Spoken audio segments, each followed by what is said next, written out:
Good morning, folks. Thank you for joining us this morning for our Friends with FieldView series. We do have a great program scheduled for you to talk about how AgMRI connects with FieldView. Before we get started, let's get to our housekeeping items. First of all, we do want you to ask questions, and we want to take the time to answer those questions for you today. There are two ways that you can ask questions: in the Q&A and the chat. If you do not see the Q&A over on the right-hand side of your screen, then use the controls in the bottom middle of your screen to bring either the Q&A and the chat up so that you can ask those questions, and we will get those addressed to the panelists at the end of the webinar. We have one more piece of housekeeping that we need to take care of from our friends in our legal department, and that is simply that the Friends with FieldView webinars are for informational purposes only. The Climate Corporation has not vetted and does not endorse any claims made by third parties. And so now that all of that is out of the way, I'm going to hand things over to my good friend Scott Speck, and he's going to introduce our guests this morning for our webinar and get us rolling. Scott, it's all yours. Today we have our friends from FieldView AgMRI here, and throughout the next few weeks we'll continue with additional partners integrated with Climate FieldView. This morning we'll hear from Connor Schmidt, Sales Manager with AgMRI, and Greg Rose, Co-founder and Senior Vice President of Business Development and Strategy for FieldView AgMRI. AgMRI provides growers and agronomists tools to help improve crop performance. This is done through actionable and detailed crop intelligence that can be used immediately with proactive alerting on field-level issues. AgMRI focuses on insights, not just data, that look to increase yield and reduce costs, all while saving time through imagery, alerting, and notification. Thanks again for joining us, and please ask questions as we go along, as we'll address them at the end of the presentation. Connor and Greg, it's all yours.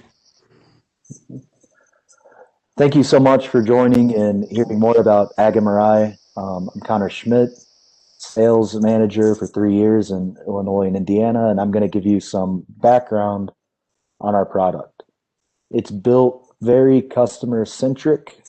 Our goal is to save time and make you guys more money through real-time decisions in season.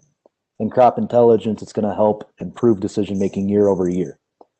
Our solution focuses on imagery and brings in all the other data we can collect to bring answers to the forefront in a one-touch-to-value format.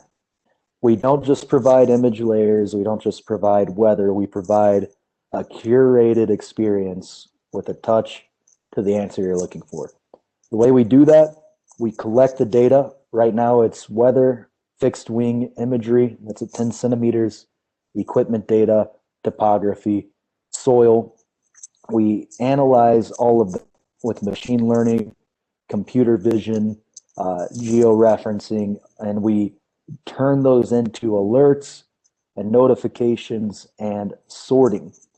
We rely heavily on a FieldView integration to pull in machine data to help give you better answers or more specific answers to what's happening in your fields. The finished product, you'll see it on your iPhone with the AgMRI app that's in the App Store. You'll see when you sign in all of your fields. You'll see them color-coded by whatever particular issue you're looking at, red to green. You can tap a field that you're interested in, and you'll see in that field where that alert is. Right here's a weed alert. If I turn that off, you can see our image, you can see where the weeds are, and here's a picture from that field, and you can see exactly what's there and when those were being picked up. A little bit about what you get here. The image layers, we have a red, green, blue, or what you'd see looking out of a plane, an NDVI image, which is similar to what you get in the climate satellite maps, color infrared image, which shows plants as red, soil is gray. It helps pull a lot of detail out, especially in the early season. We have thermal maps with temperature. Those are great for drainage, finding areas we're going to need to replant very early on, often before emergence, and later in the season for disease.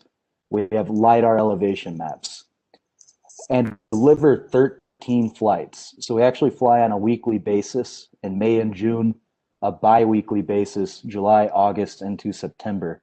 So it's a full season solution. And the time from when we fly to when you get the data in an iPhone app, iPad app, or on the desktop if you prefer, is 36 hours. The onboard is really easy with climate. All the fields come in, all the machine data.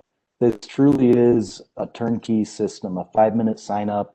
And then the next thing you'll see are your fields and your data flowing in and answers coming out. We have a set of analytics that drive the value we're capturing, and they walk along with you throughout the course of the season. So it starts with Weed Watch, our bare soil image in April. To help with burn down and prioritizing and timing applications, we'll pick up where all the weeds are. We'll tell you how many acres there are, how severe they are, and help you prioritize that along with some weather you can see in the background. We'll also alert to weed escapes or weed outbreaks specifically if you've made an application and the weeds haven't died. As the crop starts to emerge, row tracer kicks on. We're tracing the crop rows and we're finding the missing plants, and we're giving you a calculation off of emergence. We'll alert you to areas with low emergence. We'll show you where you need to replant and give you a really granular plant by plant level view of what's happening in every field. A lot of visibility. Yield risk starts to kick on in the middle of the season.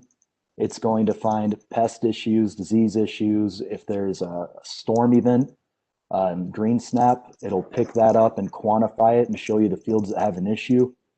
And then fertility comes on, which is going to show you where all your sulfur, nitrogen, zinc issues like that are specifically and alert you to them. We also do a dry down analytic at the end of the year to help with harvest timing.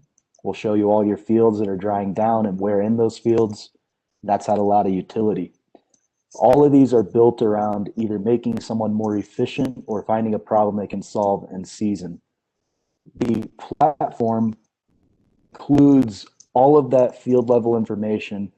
We also have the alerting, which just tells you the biggest problems. We have the scouting, where you can go out and you can assign a field to be scouted, get notifications when a field is scouted, save pictures and pins and areas in the field, and document everything you've done in the field.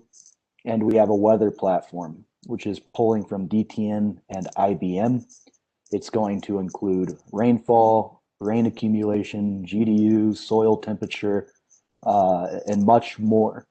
And something very powerful about it is we show all of that information relative to your fields so that you're actually able to see a live radar or a map of the rain accumulation the last 72 hours and how much rain over top of your fields to cut out some of that mental math with the typical weather. Jump into a bit of the value proposition here before I start showing examples. There's really 4 areas that people are capturing value out of this. The first comes around the sorting and efficiency with field work and applications. So in the previous slide, you saw a map with the fields red to green. We take all of our analytics and we show you your entire operation sorted out by an issue, by that analytic.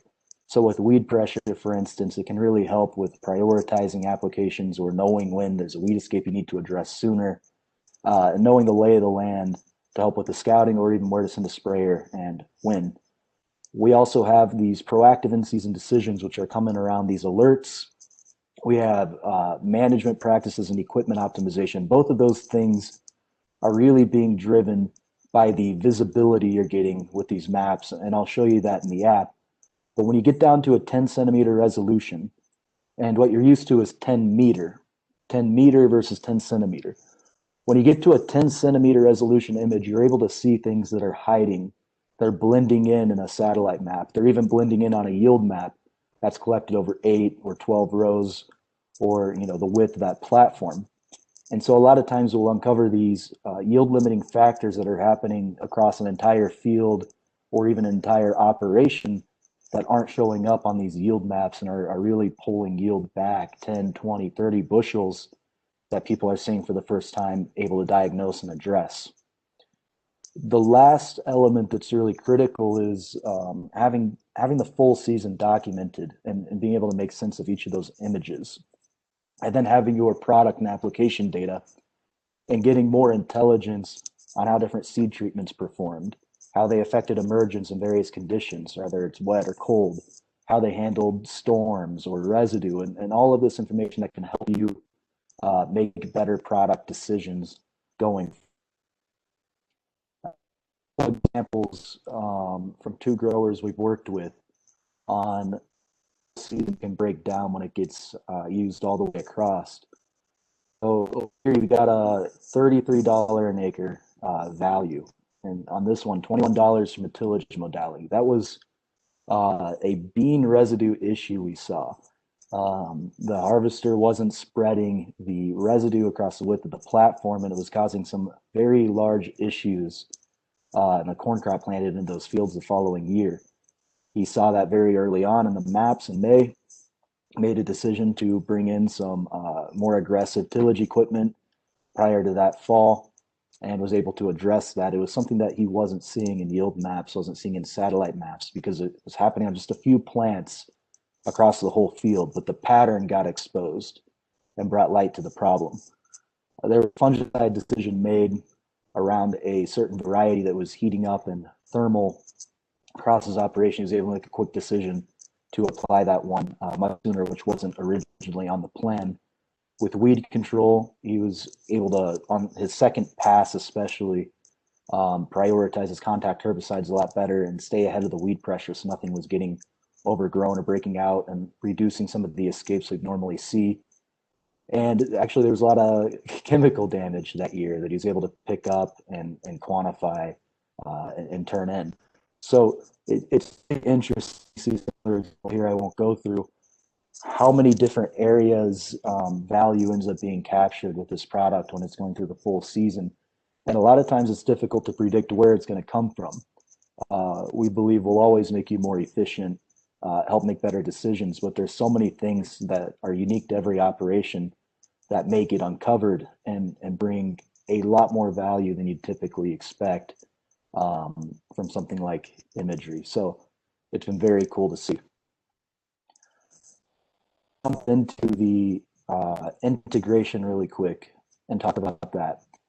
Our data is going to pull into the Climate FieldView app.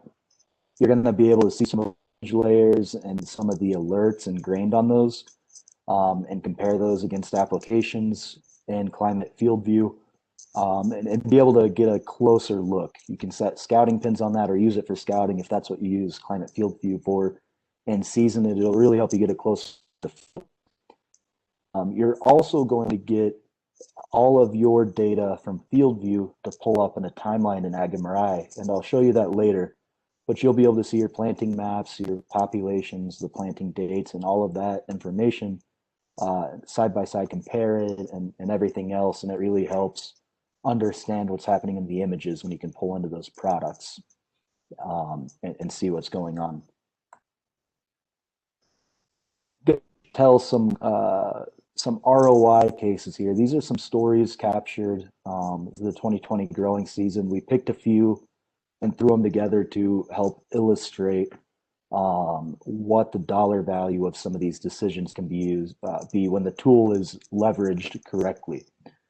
Weed Watch, again, it's identifying the weeds in all your fields, how many acres you have, the severity. You'll get a color-coded map, you'll get alerts, and all of this information. And the most valuable piece of that has really been around prioritization and timing. So understanding if it's the first pass and they're planning on just using a residual and they're a bit late on a field and those weeds have already emerged, being able to make an adjustment so that they don't have an issue downstream or have to turn back around and adjust the chemical, or getting to a field early on that they didn't expect weeds to be in and kind of adjusting their schedule so that they can get that application on earlier in that weed's growth stage and have a higher probability of a kill. That has really helped our customers stay ahead of all these weed problems. And then another feature that's been really valuable on top of that is this tool we have for weed escapes, where we'll actually see if someone sprayed a field from Climate. We can see that. If there are weeds before, we'd see them, then they apply after, like here. If we see those weeds again and they're not dying, we'll actually give you an alert and tell you there's a weed escape. Just like this, you went out and sprayed it, and some of these weeds died, and there was some regrowth. They were able to pick that up and send an alert. And that was on May 25th there. He was able to get a spray back out to that field by the 29th. That's really helped keeping a lot of these weeds from going to seed, and honestly making it cheaper to address them, not letting them get. The last piece of this that's been really helpful in conjunction with the weeds is the weather. So knowing wind speed, direction, and rain accumulation. Right here, what you're seeing, all these grids, is an amount of rainfall between, say, 1/10 and 1 inch. So the way to think about blue grids here, those might be 1/10 of rain, versus this red box, maybe 1 inch. And then you can see areas where it didn't rain at all. And if you look in here, you can see all these green boxes going through. Those are the fields. So you'll be able to see the fields, the weed pressure, and the rain accumulation to see if you can get in those fields. You could also look at the forecast, and you could also look at the wind speed, the growing degree days, growth stage of the fields, to really help get all of that information in one place and make these decisions a lot easier. It's always difficult trying to calculate the value of weed control. So I did some research to try to make this as simple as possible. In 2017, it was estimated that 18% of yield loss is attributed to weeds. When left unaddressed, there's a 52% yield loss per acre of weeds if they're there till the end of the season. So if you have 20 million acres of cropland, that'd mean 1.8 million acres approximately have weeds unaddressed at the end of the year annually, about 9%. You look at weed escapes, so the compounding damage of some water not getting addressed. Plant, you're looking at about 50,000 seeds, 5,000 will germinate that year. The rest will be in the soil, active for up to 4 years. It's estimated in Illinois in 2017 again, alone there were 825,000 acres of water hemp escapes. And the thing I always hear on water hemp is the sooner you get to it, the better off you're going to be. So into the cause of all that, very rarely is it resistance. A majority of the time, it's a timing issue. So the weeds grown too large, the residual was too late, the weeds are already up, or they're about to be up, or the weather wasn't cooperating at the time of that application, made it ineffective. So if we're typically spending, or if weeds in general cost us about $101, $50 for our program, $51 if you're running against that average on yield loss, we were able to reduce the amount of weeds escape 50% through better timing and information. You could be looking at a $28.63 an acre ROI from that. Obviously, could change a lot for different growers, but very powerful information when you're able to dig into the numbers. The next analytic I want to cover is row tracer. So it's identifying the crop rows, and it's going to work as early as VE spike, which you can see down here in this image. It's going to alert you to emergence problems and replant opportunities. We actually also create a population map, which you can see right here. And it's going to tell you the amount of plants emerged per acre in management zones through a field. And you can see those management zones right there. Each one's populated with a different number, the amount of plants that emerged in those areas. So those emergence maps have been used a lot of ways. So people looked at performance of hybrids and seed treatments. Some have used them for replant decisions or to evaluate their soil management practices or residue management, and just see how different tillage modalities are working, things like that. So it's a lot of information here, which was really interesting to me. I had a customer use it for fungicide applications. He was looking at the emergence maps to determine which fields had a higher yield potential than others so he could make his fungicide applications in an area where he had a high ROI potential. And I'll show you some interesting numbers we came up from that. Here is these emergence alerts. Right here, I'm going to zoom in just a little, try not to. So we got a road map, and you had an alert sent. And see these plants right here. Right there, we've got a bean plant, and through here, we had a lot of rain. It got cold and dry right after. The soil crusted over, and it really fit emergence over here. This customer was about halfway through his planting, had no plans to go back and look at any of these fields. When he got this alert, he was able to check it out, send someone out there, and take a rotary hoe to it and get that fixed. Even though you're still planting that. And probably the most valuable thing, especially this year in Illinois, when we had all that rain in May, were these replant maps. So we'll tell you when there's low emergence, but we also tell you separately, specifically when you have an area that needs replanted. So right here you can see we've got these blue boxes over this field map. Those are all the areas that need replanted. Here's an image so you can see it's washed out. Back in here's an area that this is a really large field. They weren't going to go all the way back there. They don't normally have replant in that area, but they had these alerts. They're able to check, actually get to that field because I saw it, but then tell the operator where the replant was needed in that field. In the back of it, you can see right here, this is the planting map that I pulled in from it, showing where they actually ended up replanting against the alert. So a few big things here: cutting machine hours, knowing how much replant you're going to have quickly, rather than scouting all your fields and knowing, okay, I need 500 acres worth of seed this year, and being able to get that done, knowing which fields to go to and where at in those fields. All of those things, great time saver, stress reliever, and more accurate and time even, getting all of the replant done sooner. So that was a lifesaver this year. Jump into some numbers here. The interesting one at the top I was telling you about, so the fungicide.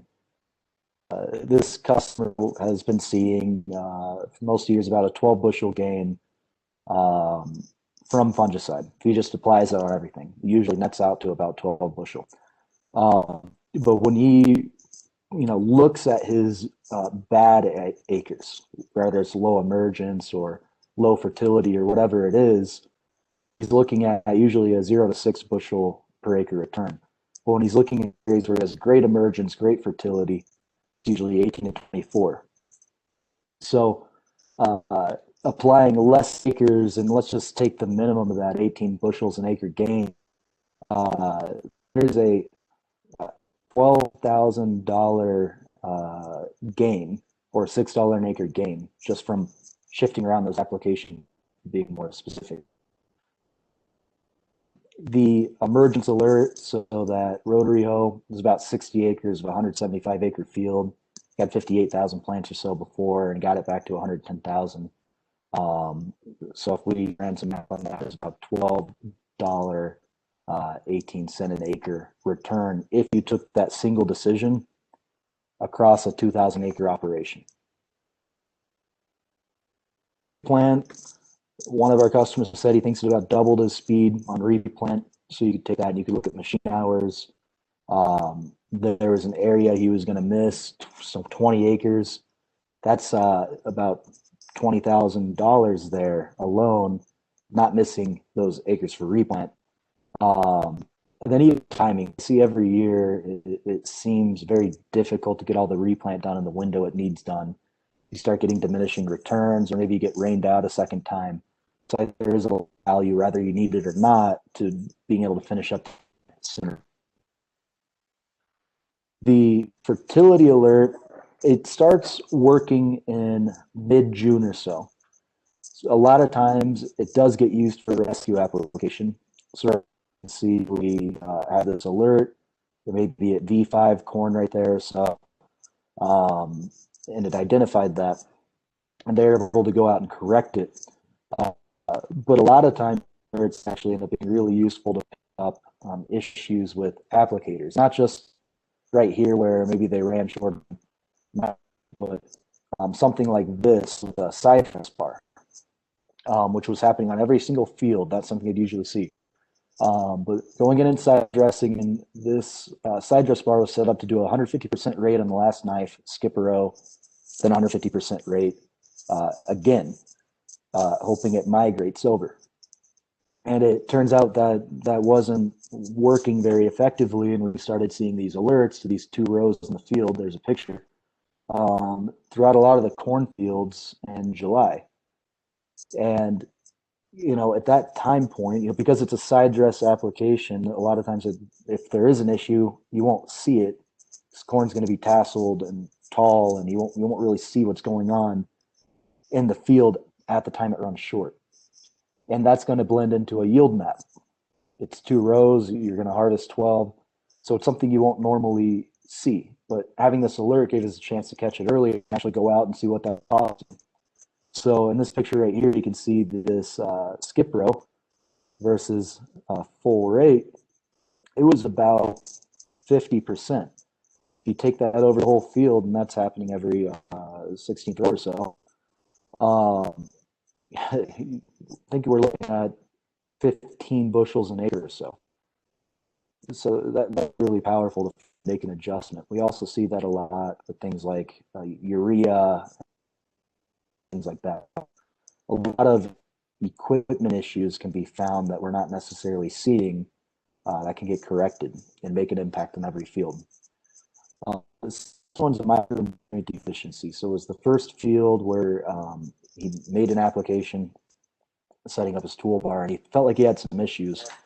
Wasn't exactly sure where. It's a 150-acre field. Knew it wasn't the whole thing.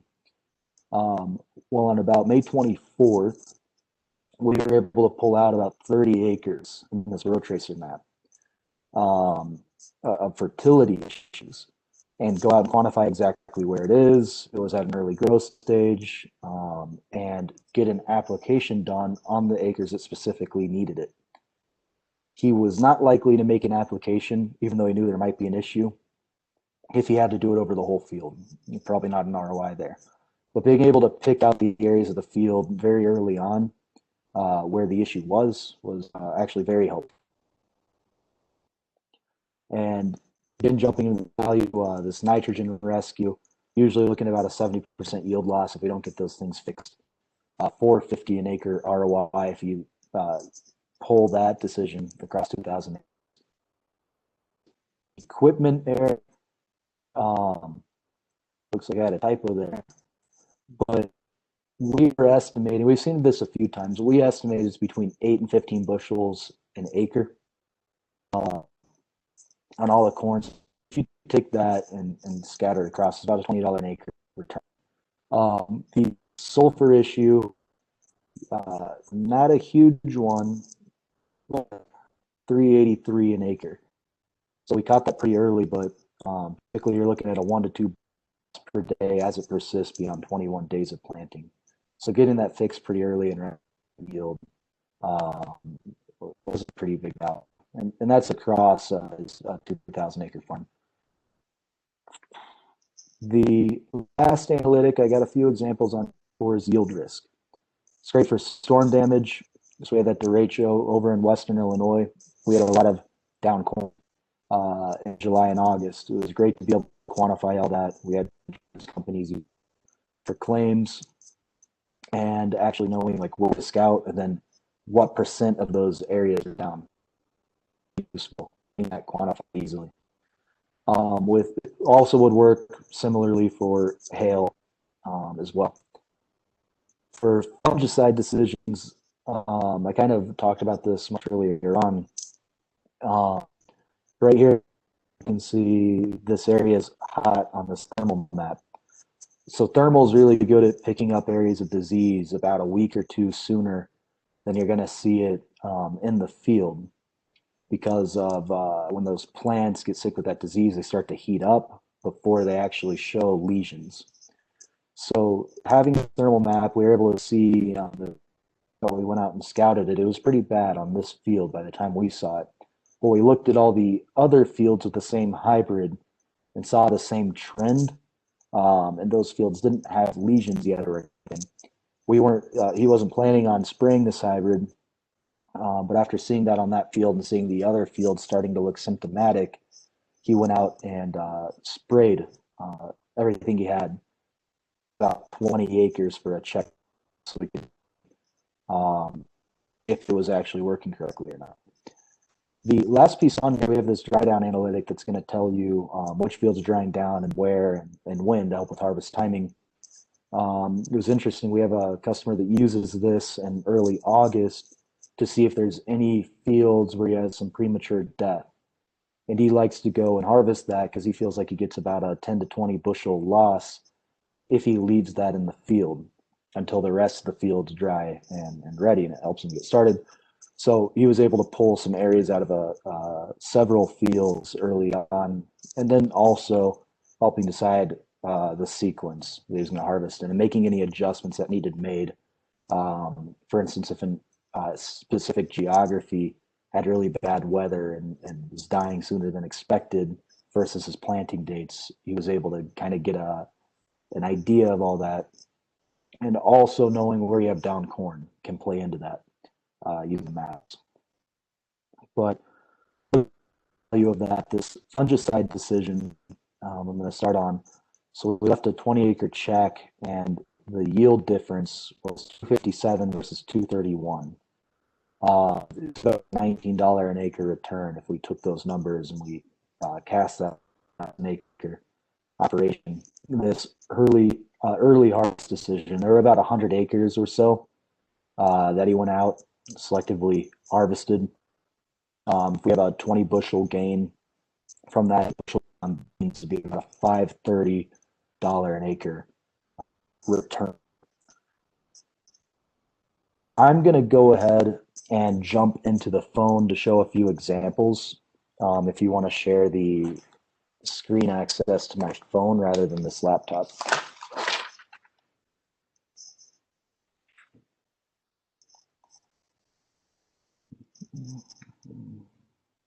I've moved it over, Connor. You should see it for your phone. Do you see that? Yep, we should be good. I'll pull this up. Awesome. Looks great. So this is on the App Store. If you type in AgMRI, you'll be able to download this on an iPhone or an iPad. And when you jump into our product, the first thing you're going to see is all of your fields, which are the gray dots, on a Google Earth map. Typically, these fields are going to be color-coded, red to green. You'll see this legend here, based on the analytics in the bottom, which I've talked over with everyone already. So the way this would work, I'd be able to tap any one of those analytics. My fields would change colors to sort by the metric. I can tap the button again and see all of the fields listed best to worst by that metric, as well as with some simple information on the field. And I can sort through corn and soy. I'm just going to go ahead and pull up a few fields to show some of those analytics I was talking about.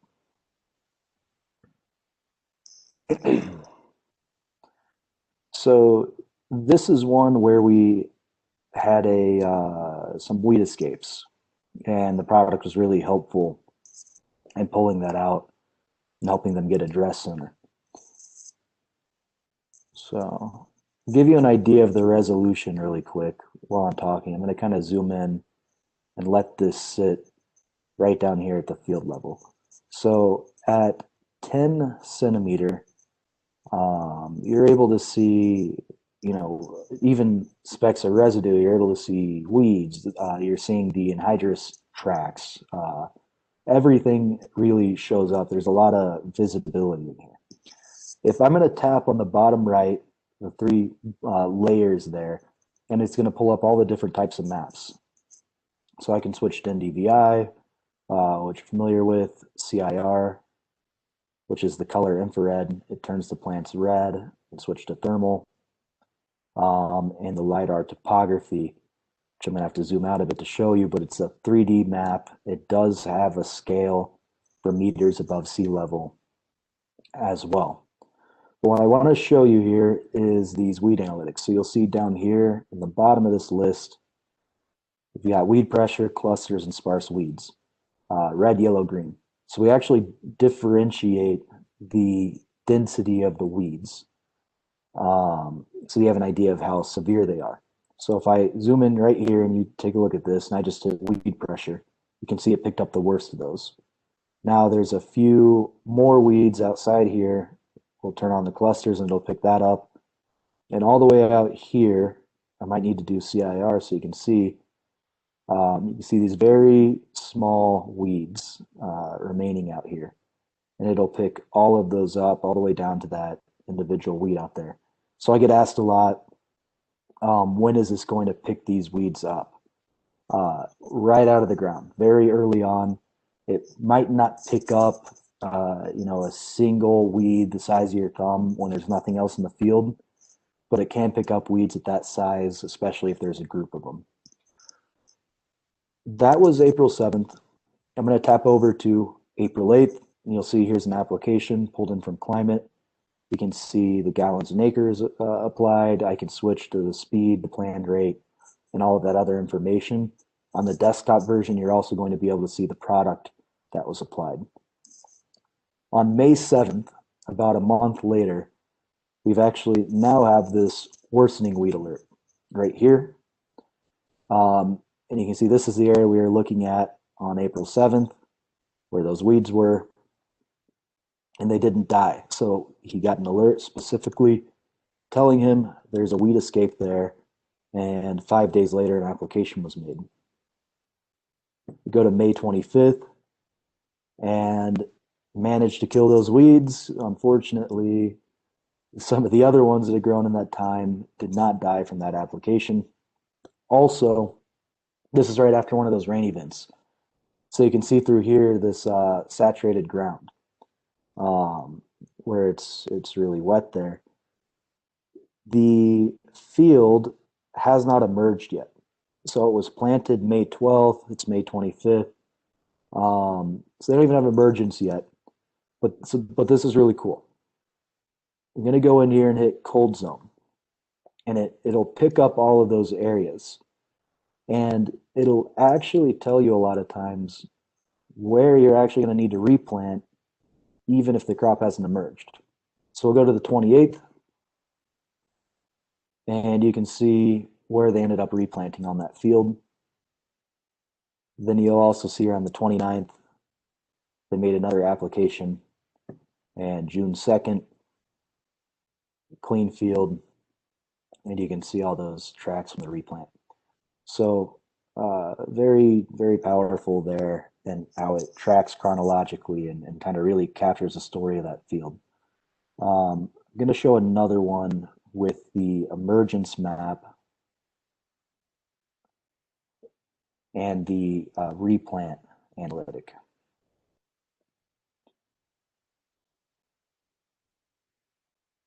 So I'm going to go back to May 25th here. This is row tracer. So if I zoom in and kick this screen back a little, each one of those lines is a crop row. And it'll give me alerts to where there's emergence issue or a replant issue. So if I go ahead here and hit low emergence and replant risk right below that and click it off. The low emergence is in white, the replant risk is in blue. I'm going to show you the difference here. After this screen catches up with me. There we go.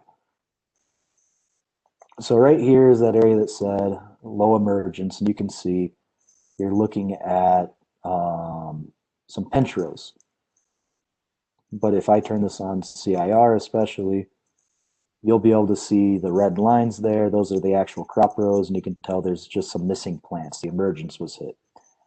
The difference when I go over to these replant zones, so we'll go in down here and zoom in. Right here, you can see that you've got some plants, they're green. I go into this replant area, I'll turn that off, and you can see you'll have nothing there. So it's telling you not just where you have low emergence, it's specifically telling you where to replant. And if I go ahead to May 30th, 5 days later, you can see they use this map to go in and replant in a lot of those areas that were alerted to. It was very useful for them, especially in this very large field. Now, I told you there was an emergence map too. So a lot of that area that got replanted was really wet when it was done. And you can see here, it actually has a 21,000 population. That's what emerged. So it still did pretty poor. And then you can see every other zone where you've got 30,000 plants, 23,000, 28,000. And I can actually tap these on and off selectively. I can get the acres involved and everything else. I can look at the variety information over the field and start to look at the emergence in those areas and see if a variety matched up. And you can see there it does in some areas, or whatever else the issue may be. This map has about a 5% margin of error. I want to show one more thing while I'm on that. So that planned rate, 32,000 plants, and that is what this is all pulling off of. So it's calculating how many plants emerged against that 32,000 planted.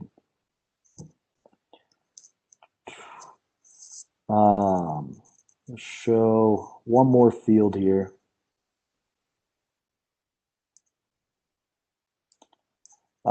We talked about dry down analytics. So I wanted to show on this how that actually got used. So August 23rd, you can see most of this doesn't look ready to harvest, but this variable dry down telling you where in a field you have dry down. Started pulling up through here. You could about to make a pass through the field. So they actually came in and harvested that section out of the field early, right after on, I believe, September 3rd there. Then came back around for the rest of it.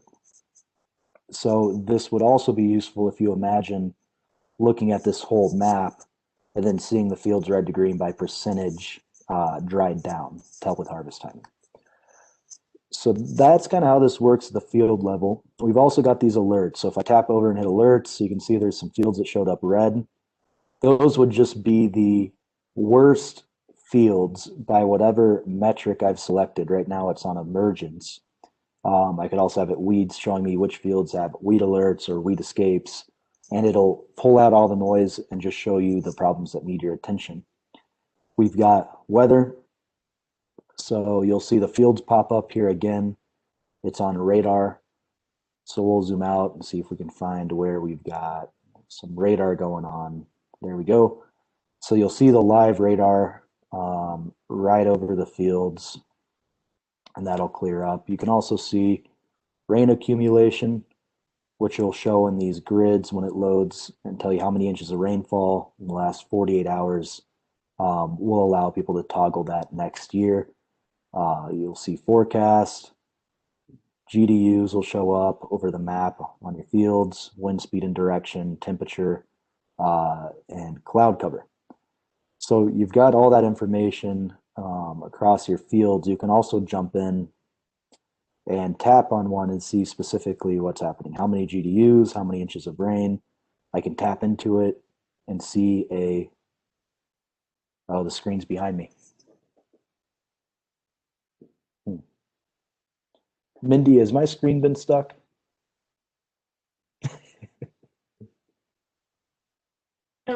So what I'm seeing is the green dots and then your location dot. Yep. I think that call messed it up. You want me to share and unshare again, or? Yeah, sure. I'll jump back in here.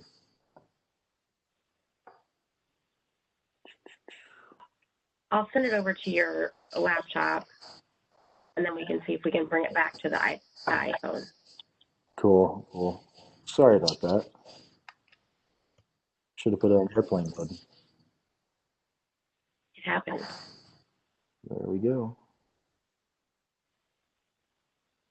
I'm glad I caught that before I rambled on too long. I've been watching. I didn't think that it would stall that long, so I think you caught it right away. Good deal, good deal. All right, so I think I was explaining the field level weather.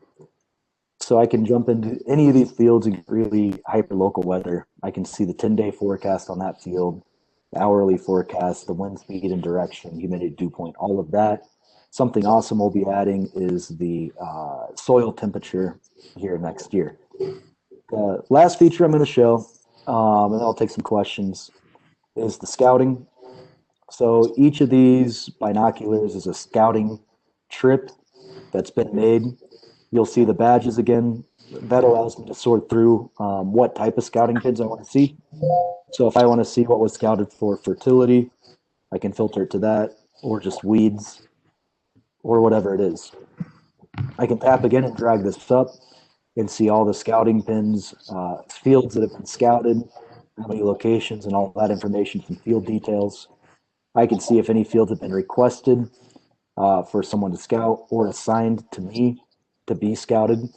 When I send a request to someone, they get a notification when it's completed. That scouting trip, we all get a notification. We can tap it on our phone like an iMessage, and it'll take you to that field. If I scout or tap one of these scouting trips, I can see each location that's been scouted. I can see any notes that were made. I can see the picture in the field, and I can go ahead and jump into that field and see what's going on. So it'll go ahead and pull this up. We'll turn that to RGB, and you can see where each scouting pin was made. I can kind of zoom in and see, all right, it's yellow. There's what the picture looks like, and I can, gauge what the rest of this field is going to look like based on that. I can see there's a nutrient deficiency. If I tap on the alert, it's going to pull that up. I can also start to drill in here, and you'll notice this is happening in streaks. Right through here, you can kind of see tire tracks. So if I'm wondering why that happened, I can tap in here and pull out a measuring tool and see and say, okay, those tracks are 60 feet apart. I believe that matches with a sulfate application that was made. So it may lead to an issue with that piece of equipment. I can get acres a few ways. So I can tap those grids, and each one of these boxes is a single acre. I can add those up. I can freeform draw, and at the bottom there, you'll see 15.5 acres.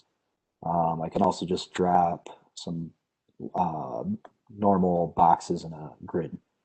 So all of those different tools are in there.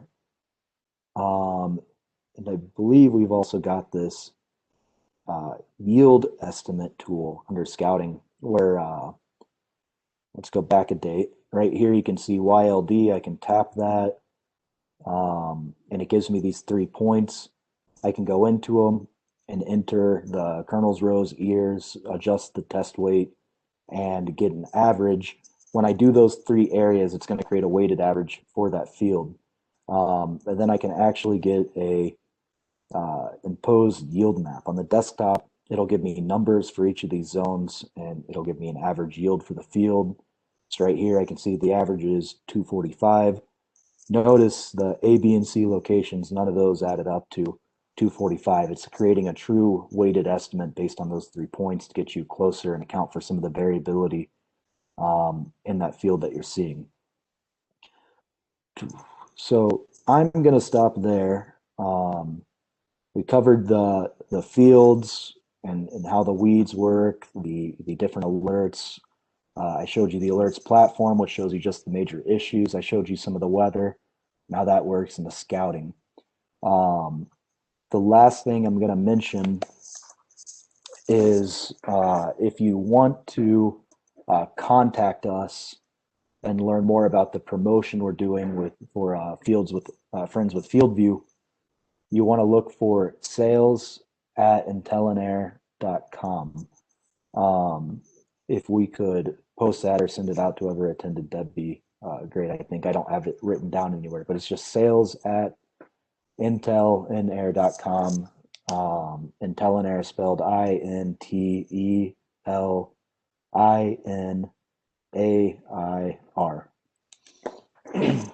Thanks for listening, everyone. Perfect. Thank you, Connor. I did post that sales@intellinair.com in the chat for folks to be able to see. We do have some questions that have come in. So now we'll just take some time and answer those questions that have been presented by folks on the presentation. So first off, let's see, what layers can I see in FieldView and AgMRI? Mm-hmm. The layers of AgMRI, RGB, what you'd see with your eyes if you're looking out of the plane, NDVI, CIR, or color infrared, thermal, row tracer, which is a proprietary analytic. It traces the rows and gives you that emergence map. LiDAR, and then LiDAR elevation, that 3D elevation map or topography. Then there's some supplemental layers which would pull from climate. You'd have planting, harvest, and any sprayer applications. You would also with that get all the underlying data, the plants per acre, the planting date, the hybrid variety, the product name, and gallons, and all of that as well. Greg, would you like to cover what goes into climate? Yeah, so basically the RGB image, the color infrared image, the NDVI image flow back into climate. And then we also push an alerting layer, I believe that's transposed on the NDVI image back to climate. So that's what we do today. And certainly on the roadmap, you know, we're planning even more rich integration features in the future. Excellent. So as a good follow-up to that one, do scouting pins from climate carry over to AgMRI apps and vice versa? Today, no, but that is something on the roadmap perhaps in the future. But today, no. Excellent. Great question. Okay. The next question is, do notifications show up on FieldView for AgMRI layers? The answer, I believe, is no. Having said that, there are certain alert layers.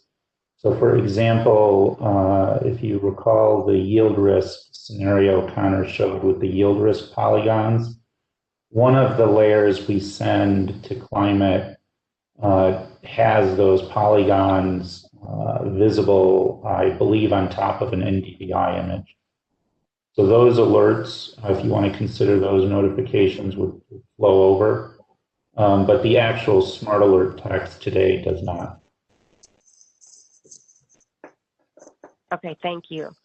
Next question. How long does it take to sync from FieldView if I choose to share? That only takes 2 to 5 minutes, depending on how many field boundaries you have. And then you will not touch it again. It all comes from the cloud, straight into AgMRI. So it's a one-time thing, 2 to 5 minutes. Great. And so a great follow-up to that is, if I choose to share my FieldView account, how do I do that? Mm-hmm. I can share my screen. Yep. Yeah, and while you share your screen, I'll let Scott maybe chime in. Maybe he could give us some information about that from the FieldView side. Mm-hmm. Sure, absolutely. Can you share? Sorry, I'm passing the there we go. screen to your laptop. Yes. Okay, Scott, all yours. Sure. Yeah, no problem. So just a little context on sharing your account. So no data would be shared with AgMRI unless you linked your account through our integration guide here that Connor's going to show. So all FieldView data sits inside of FieldView unless you choose to share it. And to do that, you'll see a login screen here where you'd actually enter in your credentials and accept the terms of service there of what data would actually get sent over to AgMRI. And that's the same for any of our partnerships No data gets sent over unless you've consented and logged in with our API that would send that information over to another partner or another party. Yeah. This screen here is actually after you create an account with Intel and Arrow for AgMRI. So just username, password, and that information. You're then going to get directed automatically on how you want to add fields. So you can see right here is a field view option. You would tap that. It gives you an option to redirect. When you hit it, it takes you over to FieldView. Type in your username and password. And then, like Scott said, what you want to share. You hit confirm. From that point, it's going to sync over all of the data.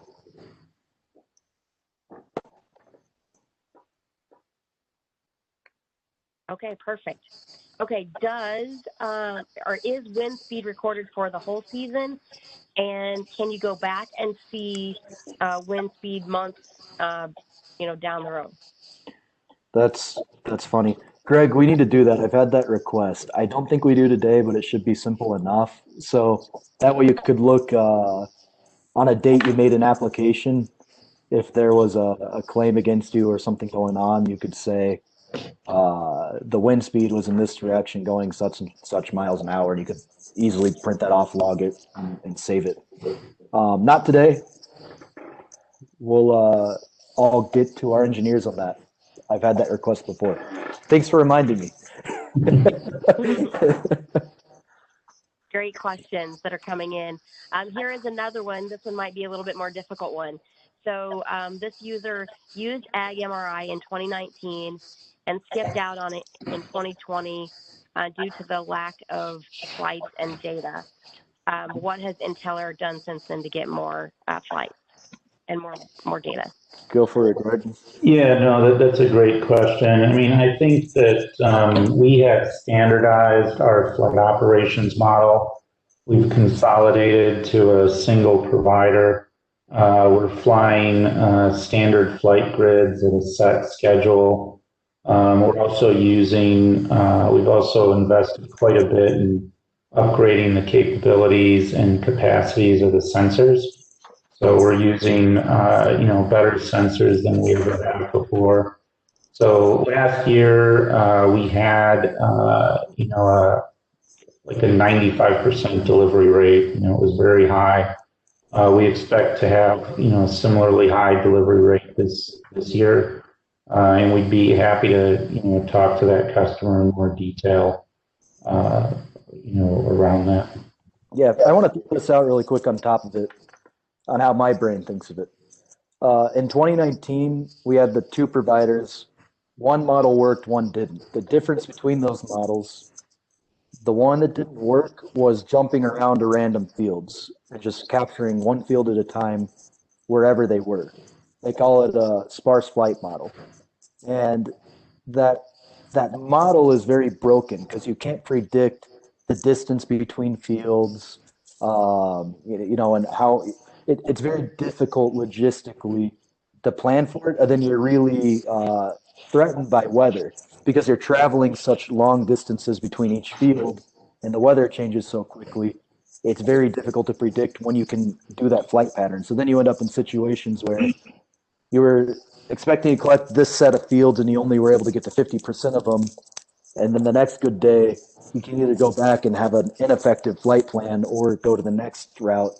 And that just kept happening. The other model, you just pick an area and you fly a whole county like you're mowing a lawn. And you do the same thing every time. And you don't care which fields are sold or not. The provider doesn't. And that almost never fails. It was incredible on delivery. There were 4 million acres and a 95% delivery, like he said, 4 million acres delivered. So that's helped a lot. It's made it difficult to move into new geographies, but as far as reliability, that's not been an issue. Excellent. Great answers to that question. Okay, so the last question that we do have today, and then I'll toss it over to Scott for closing. How much does it cost for this integration? Does it come with a subscription? just highlight the pricing. The product, the AgMRI, MSRP is $5 an acre. The Friends with FieldView promotion is going to bring you to $3.50 an acre. If you contact us, we'll have a promotion code for that. There is no fee for the integration. It's free.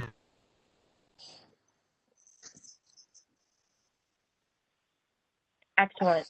Thank you very much. And I don't see any more questions that have come in here today. So Scott, we'll kick it over to you to close us out of this webinar this morning.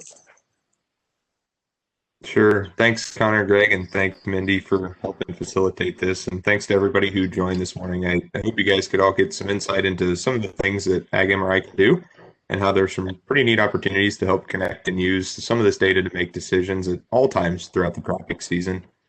If you've got any questions about Climate FieldView, don't hesitate to reach out to your local climate activation manager as well as the AgMRI team if you have any questions on their product or pricing and promotion that Connor had just mentioned here. Just as a reminder, just please join us next week, same time, same place, where our friends from Ag Analytics will be discussing profit layers and creating profit maps. Other than that, thanks again for joining. Have a great rest of the day and a great week. As we conclude this session of the Friends with FieldView webinar, I want to remind you of the Climate Corporation's data privacy policy. Your permission is required. We do not share customer data with third parties without your consent. Third-party platform or agronomic partners will not see your data unless you choose to share or link your accounts with them. FieldView customers are in the driver's seat regarding their data. For more on our commitment to data privacy, see our website, climate.com/data-privacy for more information.